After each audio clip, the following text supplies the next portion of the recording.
Hello, and this is Eric David. Today we have an interview with, of course, the other host of Modern Druid Podcast, my wife, Morgana, and we talk about what is a Druid and what is Druidry. So we hope you enjoy this interview as much as I did. Hello, and welcome back to, hopefully you're back to Modern Druid Podcast with me, Eric David. And me, Morgana.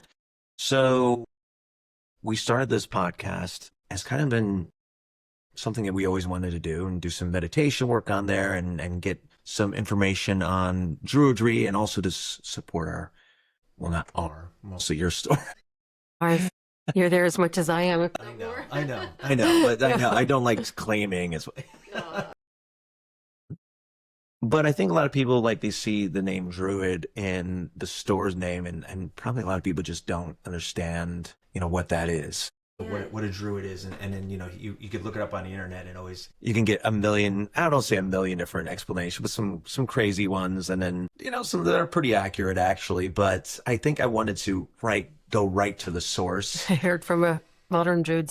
From the actual modern Druid, and so I think wanted to ask my wife a few questions. I think she's very articulate explaining these things. I am not.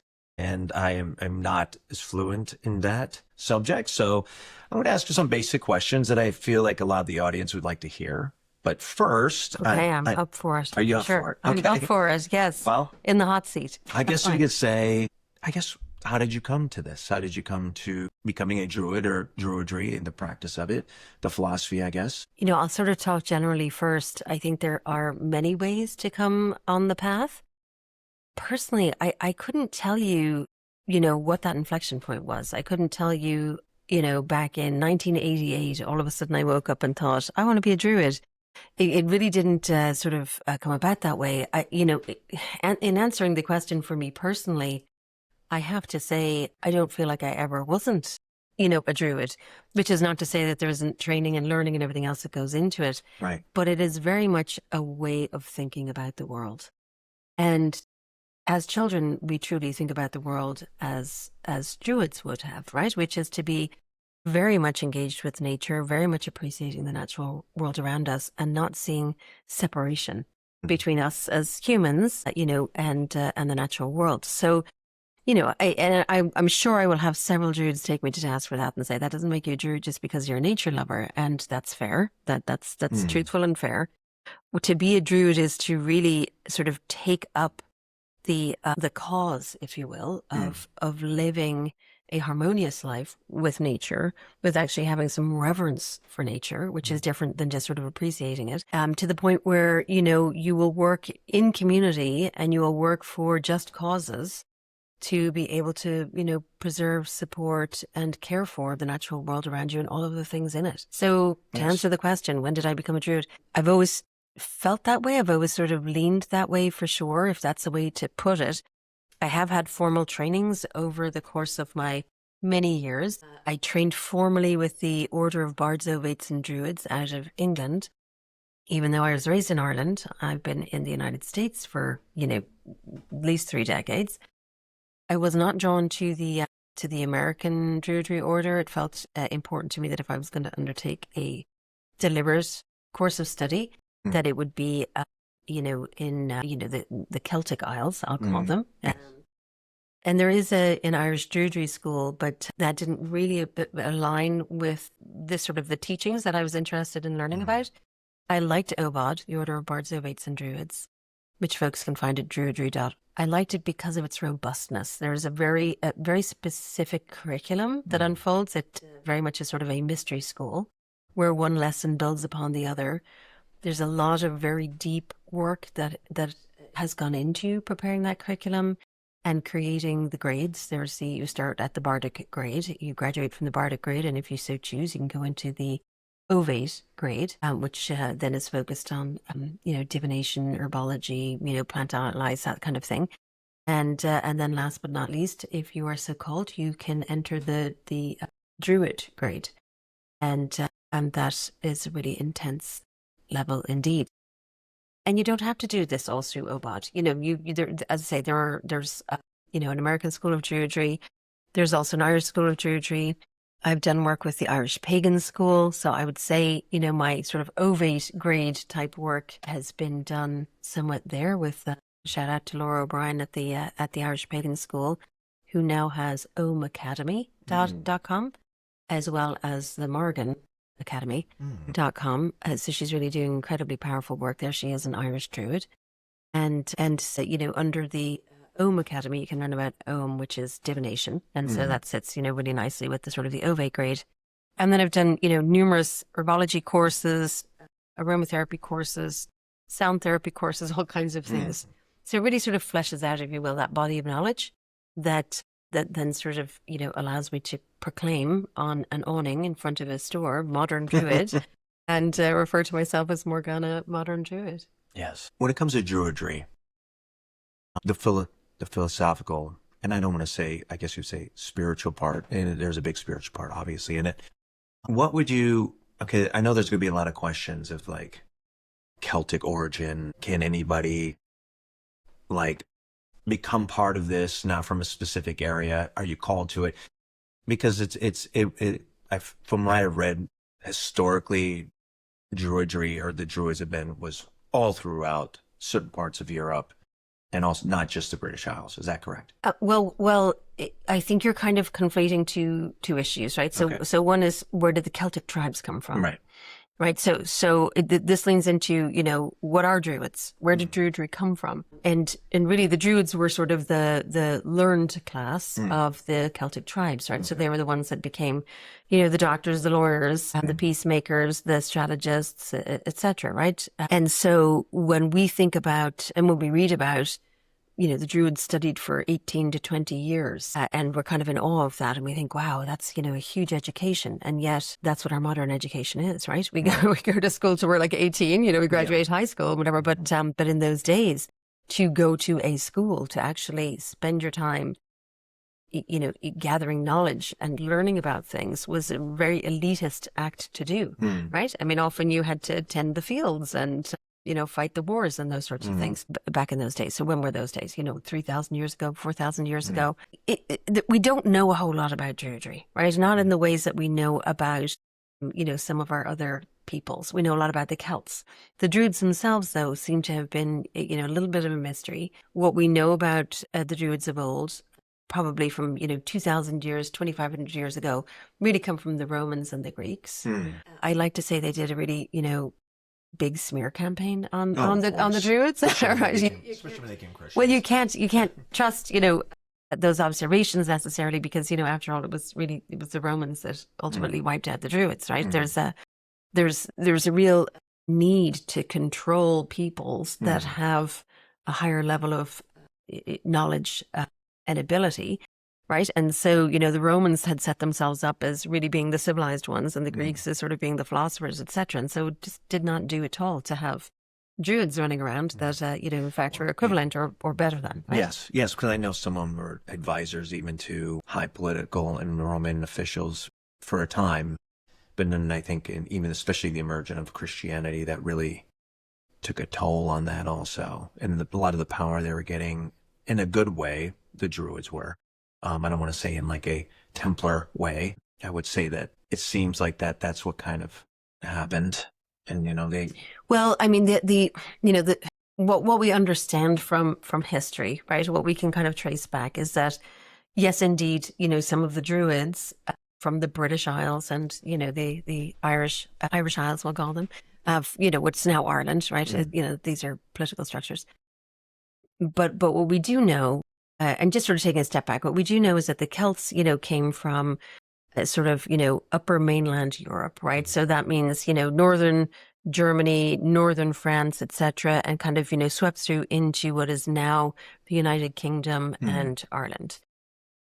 When we think about and talk about Druids, for the most part, we're really talking about those that existed in what is now sort of, mainland Britain and Ireland. The Druids would have traveled quite a bit, being, an educated class. They would have traveled. They would have spent time, in Greece and in Italy. And so, as you can imagine, in those days, anybody that had knowledge, that had wisdom and whatever, the philosophers and the scientists and the healers sit outside of politics for the most part, right? Until they don't. Right. Okay. And so you would have had that intermingling, right, of druids with, Greek philosophers and Roman generals and governors and things like that too, right? Until such a time as it did not serve to have Celtic tribes that had knowledgeable, well-learned, scholarly, important people, in their ranks. And that's ultimately, what sort of led to their demise, right? When you can't control a people and there's fear that their leaders, which would have been the Druids, not necessarily the kings, right? The kings, the Druids seem to have, and again, I use words like seemed to, because again, we don't know all of this history. It's not written down as fact, right? So some of this stuff has been parsed out in the history books and kind of figured out. But, but we do know that it appears that the Druids had equal standing, with kings, right? The kings came through their lines. The Druids came up through knowledge, acumen, and, really proving their worth, right? And so they were very, very valuable indeed. And so how do you really decimate a populace? Well, you take out the most valuable people in their culture. Sure, of course. Right, and so that was the downfall of the Druids. So, okay, so we've gotten to some of the philosophical parts, I guess, and it's connection to nature, the philosophy. So some people are going to say, is this a philosophy or a religion or a spiritual path? And who do you have to give up anything? Like, say, if you're a Christian, could you still be a Druid or anything like that? I guess there's two questions in that. The beautiful thing about Druidry is it's really about knowledge, right? It's not a religion. Absolutely not a religion. Right. And in fact, for me personally, that's the biggest draw to it. I'm not a religious person. We can talk some other time about my thoughts on religion and just how utterly decimating I think that is to philosophy, curiosity, the human mind, the human soul. Yes. It is, a way of really hijacking our own innate connection, direct connection to source. Right. And so what I love about Druidry is, you can be a practicing Jew, a practicing Christian, a practicing Muslim, well, depending on the beliefs that may or may not sit in, in what's forbidden or what's allowed. Again, why I also really despise religion. Who says you can't actually think those thoughts, right? Yeah. But well, you can be an atheist. Well, you can be an atheist. It does not require you to have some belief in God, right? Or have some belief in scripture or teachings of that. What it asks you to do is basically have a love of all existences. And as far as I'm concerned, that, far surpasses what any religion teaches. Most religions teach this is the right way and any other way is the wrong way, and therefore death to thine enemies, because they don't follow the same path as you. And Druidry is about how do we in fact support the living ecosystem? How do we support the living world? And within the living world, all things are encompassed, right? Animals, fish, humans, trees, plants, even rocks, right? So everything is imbued with its own energy, its own essence.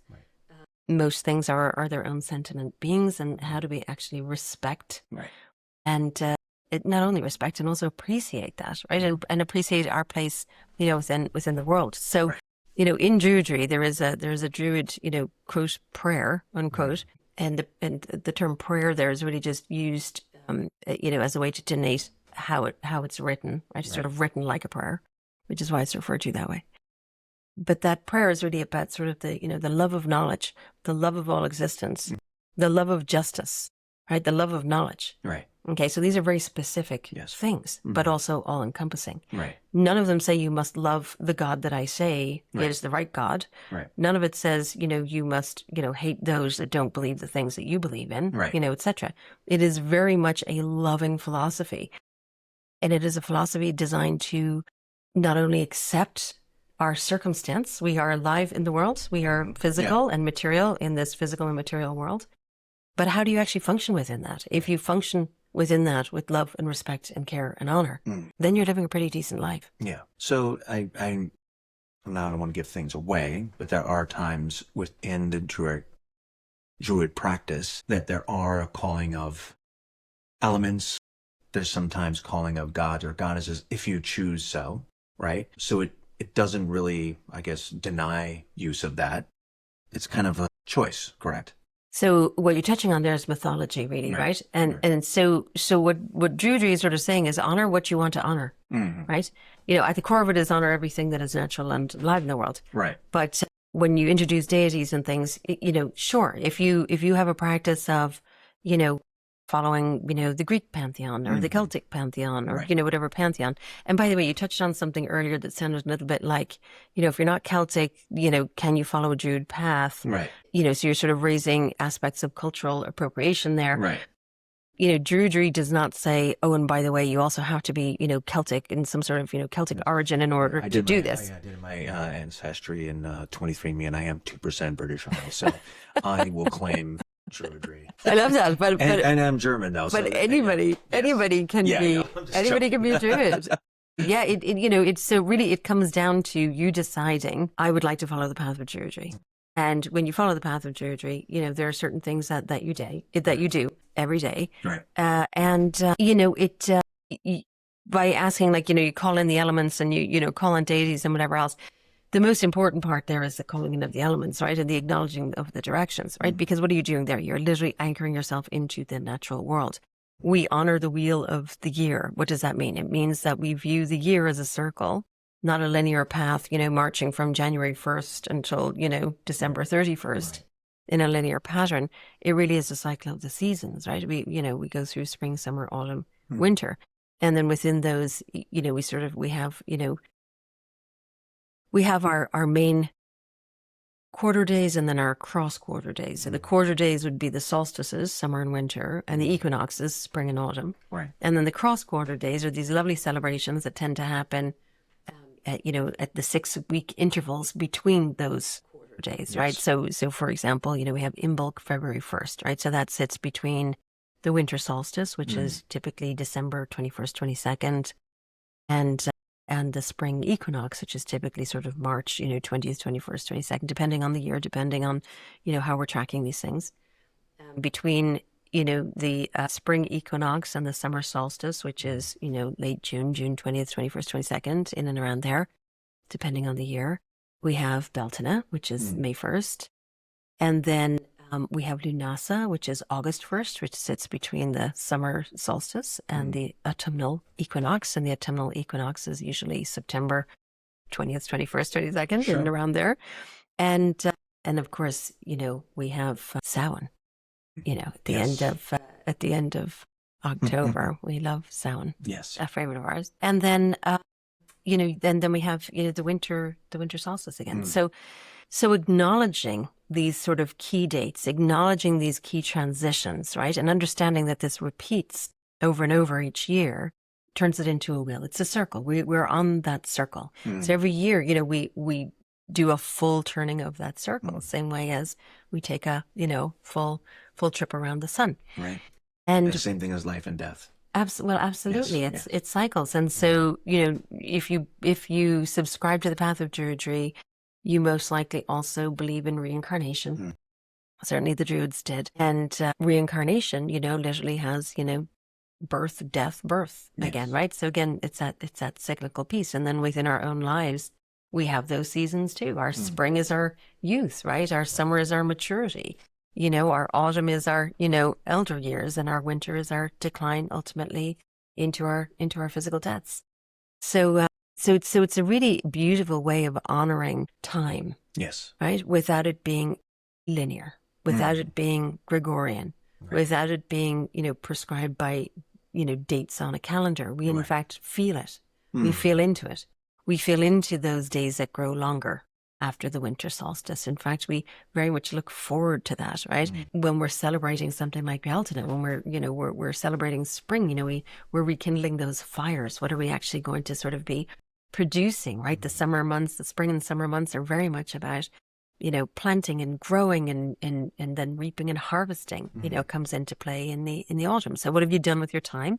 And how are you actually, reaping what you've sowed?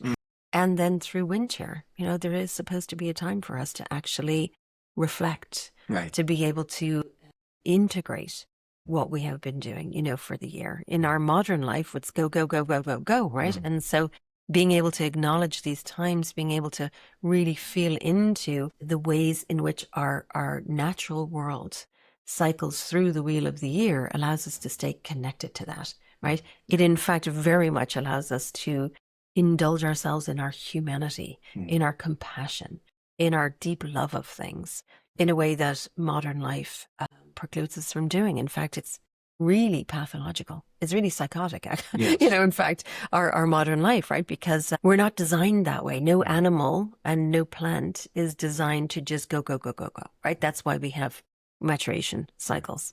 And so we consistently burn ourselves out in this modern world. And to me, following the path of Druidry really allows me to appreciate, respect, and in fact stay connected to what is endemic to the nature and to us actually being animals, whether we like to, even think about ourselves as that, but we are mammals alive on this really incredible and diverse planet. So this is a question I think is an important question, because I think some people get very confused, I guess, on the internet, or just, they kind of hear, oh, is that something like Merlin or something, right? But what are the misconceptions, I guess, that most people would think of a druid is? Like, if anybody has asked you, like, is that like a magical thing? Or are you like a wizard? Or because I see it on TV and it's always like portrayed a certain way. Well, I get this a lot too, just with my name being Morgana, right? A lot of people say, oh, Morgan Le Fay. Is that, who you're named after or whatever? No, it's the Morrigan, which is an entirely different matter altogether. Yeah. And so this touches on story, right? So there's a couple of things here. If you Googled what is a druid and hit enter, on your search bar, you get a variety of different things. I mean, now AI is plugged into everything. So you're probably going to get a much clearer and much more academic answer than what we used to get, a couple of years ago in the days of, just searching the internet, because that's whatever was getting the most hits is what's going to be top of your page, right? And so you will read about things like, oh, the Druids, sacrificed, children, or they had these blood sacrifices to their gods and whatever. Those are called psyops, as they do nowadays. So they just put out propaganda lies at the end of it. Well, the thing is, we truly don't know, right? But what we do know about ancient peoples is that, yes, indeed, they often did sacrifice things. They sacrificed animals, they did various things. The Celtic tribes, they spent a lot of time in war, right? And so, this is not an easy life. They weren't, nomadic herders. They weren't, agricultural farmers, though, of course, they did have their own lands and crops and things like that, right? As time went on. But when you think about, how life was lived, 2,000, 3,000 years ago. Totally different. There was a lot of tribes, at war with one another and various things. And so, yes, you would capture prisoners. And yes, in fact, some of those may have been, slaughtered and sacrificed. Yeah. The reality is we just don't have a lot that's recorded that way. Right. I talked about sort of a, smear campaign, by the Romans and the Greeks. It pops up occasionally to say that, the Druids, offered sacrifice. Right. It's not specific about who was sacrificed or what was sacrificed. What we do have is, records of, Druids really holding trees in high regard. If you do, searching, you'll find out about that. And it's sort of like, why would they hold trees in high regard? Trees are the lungs of the world, right? They, produced the firewood, building materials, etc. They were incredibly sacred, and different trees, had their own sort of, roles and their own ranks, even within this idea of what we're doing. So again, modern day has so far removed. Right. We go to the store and we buy things. Yeah. We don't know where they came from. Yeah. We don't hunt for these animals. We don't make offerings to the land. Our building materials are, timber from Home Depot or Lowe's, right? We don't even, you're not even looking at the natural tree and, how much timber can you get out of a tree and how do you actually saw it down and all that kind of stuff, right? So we really are clueless, in these days. And so coming at this from our clueless perspective, when we read certain things, we're sort of horrified by like, oh my gosh, they did what? Read about the Aztecs and the Incas. There was a lot of, blood sacrifice that went on there. Yeah. We would be horrified to do those things today. So the answer would be no. Right now, we're not doing that anymore. Well, I always... Well, what should we sacrifice? We sacrifice time. right? And so what is it like to be a modern Druid in this world? What are the offerings? Right. What are the offerings, right? My offering is service. A lot of Druids, at the Bardic grade, it's really about story. It's about, getting your stuff factually correct, right? So so you touched on deities. If you're going to talk about deities, learn your folklore. Right. Learn your mythology. Learn it well. It's not fights of fancy. It's not wizardry. They aren't, you don't want to take fiction novels and point to that and say that as if that is, historical fact. Right. Do we know that, mythology is historical fact? No, but we know that those myths lived within the people. Yes. Right? And so Druidry was something that was an oral tradition. It wasn't written down until Ogham, Ogham, also known as Ogham, was created and developed by Ogma. And that was a system of actually, making sort of, letters that look like symbols. If anybody wants to hear more about that, we'll do a podcast on Ogham at some point. But for the most part, this was an oral tradition, oral knowledge.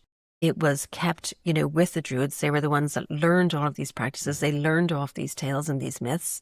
To be a bard meant that you had a real duty to make sure that you were able to factually represent what it is that you had learned. In other words, you don't get to learn it and then sort of embellish it in your own way. You don't get to tell the story of Cuchulainn and add a couple of things to it, right? This is really an art, but also you were charged with being the one that is conveying the history to the people. So you needed to get it right.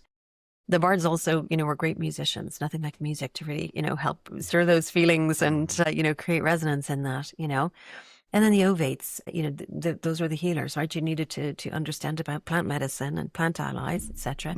And divination. How do you read the stars? How do you, read? Well, we have Ohm staves now. That's a whole other thing. But literally, like, how do you sort of, divine what may be coming next, or how to actually, read what's going on with the weather patterns, right? To be able to determine those sorts of things, right? So divination comes in many forms. Today we think of tarot cards, but it really is a lot deeper and more intuitive than that. And so how do you hold those keys to your intuition? Meditation nowadays is a wonderful way to put yourself in touch with that. And then the Druids, themselves, sort of the highest echelons would have been those judges. They were deciding cases, right? There's been conflict amongst people for as long as there's been people, right? And so how do you sort of settle these matters, and being able to do so judiciously, fairly, coming from a sense of knowing and understanding the things you need to know and understand about your tribe, about your history, about your mythology, about political structures, about strategy, really had them well placed to be able to decide these matters very fairly, very judiciously. And that's why, when we look at the Druid's prayer, when we talk about a love of knowledge, when we talk about a love of justice, when we talk about a love of all existences, those decisions were made through those lenses. Right. So we're going to wrap it up in the next few minutes, but a lot of people are going to say, is there a Druid order? Is there a Druid grove? Or do people practice it alone? Can you practice it alone? Or is it good to be part of a group? Well, I've always been a solitary Druid until such a time as I opened Modern Druid, and then we have had community, building around there. Once a month, the first Sunday evening of the month, typically, we hold a Druid roundtable, and that is sort of, our way to practice in a grove, if you will, without me having formalized that as a grove. I'm kind of allergic to rules and regulations and hierarchies and things like that, hence the term round table. All right. So we're literally all sitting, as equals, sharing our wisdom, sharing our knowledge, and obviously introducing, some of these aspects of Druidry so that we can talk about those things. But my choice to practice as a solitary Druid was simply because I personally am not much of a joiner. All of that said, I sit on multiple committees and boards and various other things, but from my own personal spirituality, it wasn't something I was drawn to say, oh, I really want to sort of be in a club, in a group with this and sort of demonstrating those things. So for me, my own rituals, my own way of engaging with nature, my own way of sort of immersing myself in my Druid practice was better served for me by being solitary.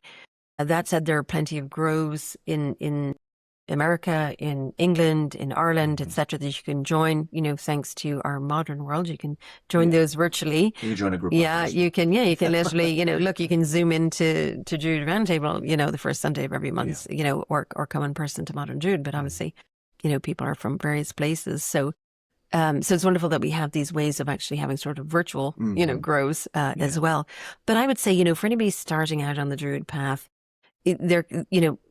if you can join a school, join, an order to be able to learn these things in a very sort of specific way and in a specific manner, because that will really allow you to gain the knowledge and the wisdom that you might be seeking. I mean, obviously you directed me to Obad, which I study under, and it is a mystery school, and there are some, I wouldn't know where to start. You could start, the thing is, I think when all of us try to find a certain path where you're just looking at different religions or spirituality and anything, you can come up into some really bad books that really are not, if you're very knowledgeable on that, you kind of start seeing, okay, the flaws or the misteachings, I guess you would say, not to be judgy, but they're, Oh, there's some utter rubbish written about Druidry. Yeah. Utter rubbish. That's what I'm saying. So I think it is better to, and Obad is really actually great because you could, unless we don't get paid by Obad. Okay, if you want. Well, to. it's well vetted, right? Right. Yeah. So so why did I go the Obad route? I have a degree and I have a master's, right? So education to me is obviously important. Having a Druidry school that has a very precise curriculum, stuff that is quite broad as well as it is very learned. I love the fact that they don't just sort of, make all the material available to you all at once. You literally have to sort of go through this step by step.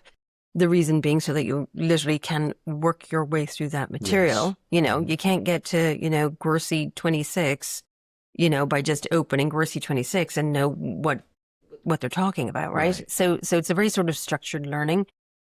I really enjoyed that, just the way sort of my brain works. Other people, may or may not, be drawn to that. But to have a curriculum really allows you to very robustly dive into that. Yeah. Does that mean you must study under school in order to participate in Druidry? Absolutely not. There are some wonderful books, the Path of the Druid, Druid Meditations. We'll provide a list with the authors to go along with this podcast, rather than just sort of name them out and have you guys scribbling stuff down. Yeah. But there are some really beautiful books that are in fact well researched, well written, and are drawing on a very deep tradition and history. And then there's other stuff, as I say, that's just utter rubbish. Utter rubbish that you read and you're like, how the hell could this even be in print? Well, I think we've literally gotten books and you look at them and you read them and then you're like, this is utter crap, and we literally throw it out, or we just give it away. It's like, well, we know that because we've had the benefit of good teachings, right? But but somebody coming to this newly could pick up a book. I'm taking a look at it. Yeah, well, there was a book I looked at the other day and literally threw it in the trash because it was it was just utter crap. There's 3 copies in the trash. Yeah, I know. Well, it's because you don't know what you're gonna. I will say it's by an author who's actually really good, and then it was. Well, that's why the name that was on it suggested that this would be somebody that might know better, but they can mess up. So for all utter trash. But anyways, I think that's good. I think this was a pretty. Obviously, during these whole podcasts, we're always going to be, going toward understanding Druidry, also other different types of spirituality and everything. But of course, the main focus is on Druidry here. And, so I guess, what do you want to do now? You want to go over something here? I see this. Well, I do have a piece of paper in my hand. We have a little poster that we give out in the store that was published by the Order of Bards, Ovates and Druids. And it's about Druidry, but I'm very fond of it because it really covers all of the ground. In a way that is sort of, hard to describe or could be described for, hours on end. Okay. So I figure maybe we could just close with Druidry and what it is according to this. Yeah, so let's do that and then we'll wrap it up. We'll wrap it up. Because clearly I could talk for days and days. Talk about things you love. About you love Druidry. That means great. Let's go ahead. I might need to borrow your readers, my love. Oh, here we go. Thank you. You can't see us on camera. We are going to actually do some on-camera stuff at some point. So We will, but I will not wear readers because I'm too vain. Okay, so it goes like this. Druidry encourages us to love widely and deeply. It fosters love of the land, the earth, the wild, a reverence for nature. Love of peace. Druids were traditionally peacemakers and still are. Each ceremony begins with peace to the quarters. There is a Druid's peace prayer, and Druids plant peace groves. Love of beauty. The Druid path cultivates the bard, the artist within, and fosters creativity. Love of justice. Druids were judges and lawmakers. Traditionally, Druids are interested in restorative, not punitive, justice. Love of story and myth. Druidry recognizes and uses the power of mythology and stories. Love of history and reverence for the ancestors. Druidry recognizes the forming power of the past. Love of trees. Druids today plant trees and sacred groves and study tree lore. Love of stones. Druids today build stone circles, collect stones, and work with crystals. Love of truth. Druid philosophy is a quest for wisdom. Love of animals. Druidry sees animals as sacred and teaches sacred animal lore. Love of the body. Druidry sees the body and sexuality as sacred. Love of the sun, moon, stars, and sky. Druid star lore, embedded in the old stories and in the stone circles, teaches a love for the universe. Love of each other. Druidry fosters the magic of relationship and of community. And love of life. Druidry encourages celebration and full commitment to life. It is not a spirituality that wants us to escape from life. It truly wants us to live it. yes, that's beautiful. Yeah. And that's from Obad. That's from Obad, yes. Somebody, a member of Obad, I believe, put that together, and then we sort of painted the edges, and now we do it as a handout. But it sort of covers everything there, and in fact, we literally could do a podcast on each one of those items, and we touched on some of them here, obviously, this evening. So okay, well, I think that's great. I think yes. Thank you for sitting with me, and I guess on our podcast. yeah, and maybe you can interview me one day. I was about to say, I don't know what on. It's gonna be pretty bad, but no, in the future it would be really lovely to hear from you what your journey has been like going through you've already achieved the Bardic grade. Yes. With Obad. You are studying Ovate right now, so it may be very interesting to hear from you. Like, what has it meant for you to learn, some of these teachings, go through some of this process, and how has that maybe changed your worldview? That would be really cool to hear about. Yes, yeah, I would love to do that. Great. Let's talk about it now. Just give me one more time. I'll give you the questions ahead of time. I can't follow that interview, so it's going to take me a while. So I can talk about a lot of other things that could probably... Hey, that's what we love about your ADHD, right? Yes. Is that you can kind of skip around from all the topics and, but by the end of it, we've got a complete worldview. We could talk an hour on Buddhism and I'd be all right. That's right. Yes. We'll do that too. Yes. Why not? Yes, yeah. Definitely.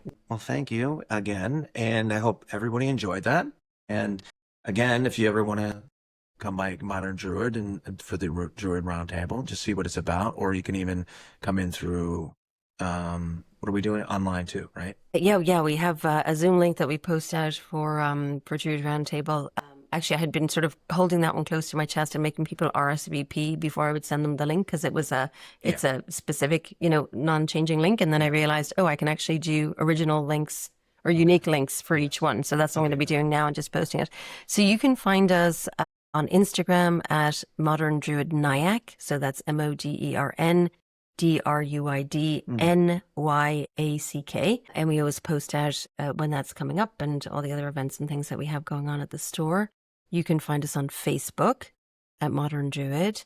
And you can find us online on our website at www.moderndruid.com. And under upcoming events, you will see postings about Druid Roundtable. Again, it's typically the first Sunday evening Eastern Time, so 6:30 p.m. Eastern Time. We're here in New York, the first Sunday of the month. Occasionally that changes depending on what might be happening. This month, I don't know if the podcast will actually be posted before June 7th, but if it is, feel free to join us on June 7th, which also happens to be my birthday. So that would be fun. Yes. It'd be fun to get some more people on Zoom. Yeah. Okay. Well, good night, or good day, or whatever you're listening to this now. It's night. Good everything. Good everything. All right. Bye-bye.